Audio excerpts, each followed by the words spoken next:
मी खाली गेले सकाळी आणि जॉईन झाले. इतकं छान वातावरण होतं. मस्त चिंचेच्या झाडावर चिमण्या चिवचिव करत होत्या. सर्वत्र पक्ष्यांचे आवाज येत होते. थंडगार वारा वाहत होता. मग मी सर्वांना आमच्या सोसायटीतल्या गणपतीचं मंदिर दाखवलं आणि थोडा वेळ फिरले. त्यानंतर सर जॉईन झाले.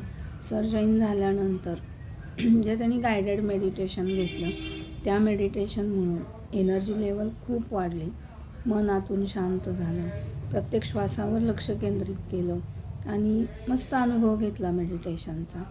तसं तर मी रविवारची वाट बघते, कारण बाहेर सेशन असतं, सगळे जॉईन झालेले असतात आणि आपल्याबरोबर बाकीच्यांची पण तळं बघणं म्हणा, राजवाडा बघणं म्हणा, गणपतीचं मंदिर, म्हणजे प्रत्यक्षात तिथं गेलो असा अनुभव आज मला आला. आणि सरांनी जे गायडेड मेडिटेशन घेतलं ना, ते तर खूप सुंदर होतं. म्हणजे प्रत्येक श्वासावर लक्ष केंद्रित केलं गेलं आणि प्रत्येक गोष्ट अनुभवली. म्हणजे कपाळाच्या मध्यभागी लक्ष द्या म्हटलं की दिलं गेलं. तिथं प्रकाश जाणवला आणि मन आतून शांत झालं. धन्यवाद सर.